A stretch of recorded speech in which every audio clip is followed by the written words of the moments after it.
Before we get into this video, guys, I just want to thank you so much for 300 subscribers. The support recently has been insane. I truthfully can't thank you guys enough. I don't want to hold you much longer. Let's get into this video. Today we'll be looking at 4 NBA records that I am dubbing unbreakable. But before we get into this video, I need you guys to go in the comments right now down below and tell me, would you rather score 100 points in a game or 30 assists in a game? You guys can let me know why in the comments down below. Let's get started. First and foremost, the first record we're going to be talking about today that I think is unbreakable is Scotty Skiles. On December 30th of 1990, he set an NBA record notching 30 assists against the Denver Nuggets. The previous holder, Kevin Porter, who held the record for 12 years, had gotten beaten by Skiles by only 1 point, as he held 29 assists for the previous record. In that game where Scotty Skiles provided 30 assists, the Magic scored a franchise high 155 points, winning that game over Denver, and Skiles also had 22 points, so it was a really incredible double-double. It wasn't like he was just always hunting the passes. You know, he was still responsible for making at least 10 field goals of his own. His 30 assists were 2 more than all the other players had in the game combined. Both Denver and Magic players had 28 assists combined and 14 assists for each side.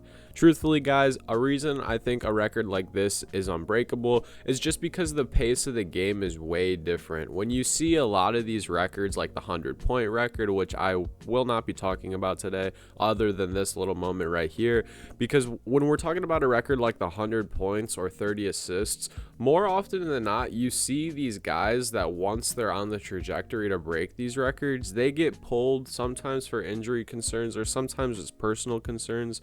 I know when Clay had, I think it was 14 or 15 threes against Chicago in 2019 or 2020, I'll put a little clip or whatever on the screen.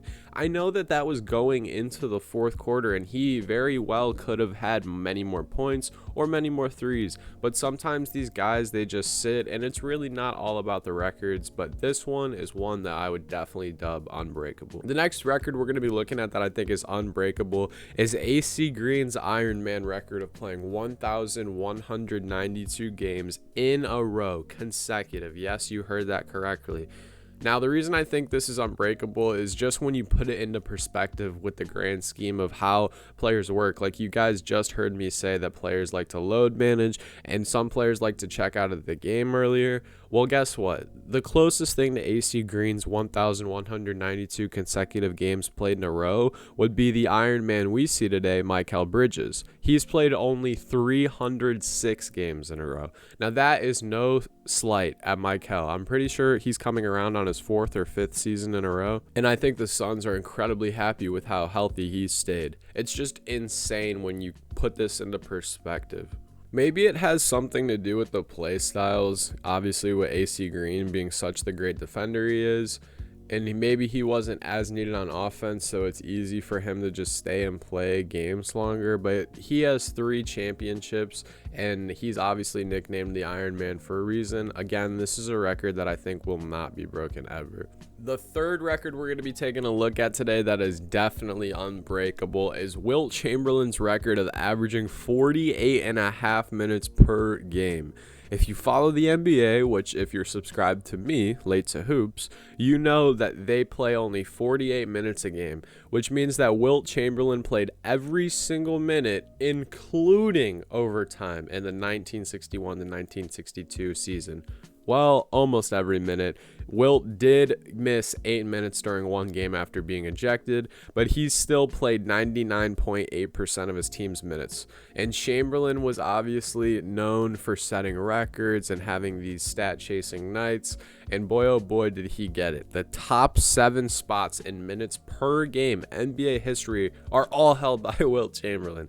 And in the 2010 to 11 season, the last one that anyone averaged over 40 40 minutes per game was none other than Monte Ellis. And shout out Monte. It's really sad that the Warriors had to go in the direction of Steph, but obviously with 4 rings in the rear view, I doubt they regret it. This record, I feel like it's very easy for me to sit here and say why it's unbreakable, so I won't spend too much time on it. Obviously, you can't even play more than 48 minutes a game, but let alone, I mean, it's been 11 years, 12 years since someone's even played over 40 minutes, so that just goes to show you what kind of specimen Wilt Chamberlain was. He was truthfully in a class of his own, just like this last person I'm going to talk about, the Ring King, rest in peace, Bill Russell, the GOAT.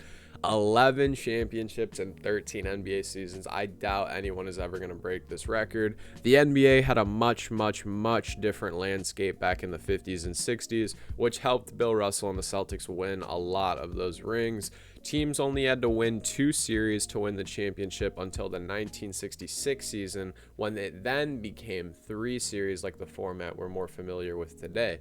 The changing of said format, in addition to increasing the parity of players not sticking around with teams their entire career, definitely helped Bill Russell climb this Mount Everest of getting 11 NBA championships.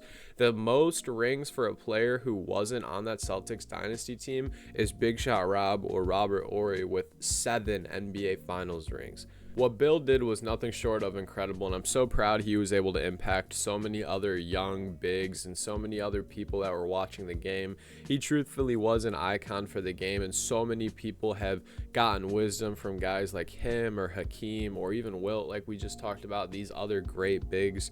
And I know that what they did, it paved the way for the future. But that's all for me today, guys. I hope you enjoyed this short little video on NBA records. Let me know in the comments below, out of these 4 records, which you think is the most unbreakable. Again, thank you guys so much for 300 subscribers. It really means the world to me.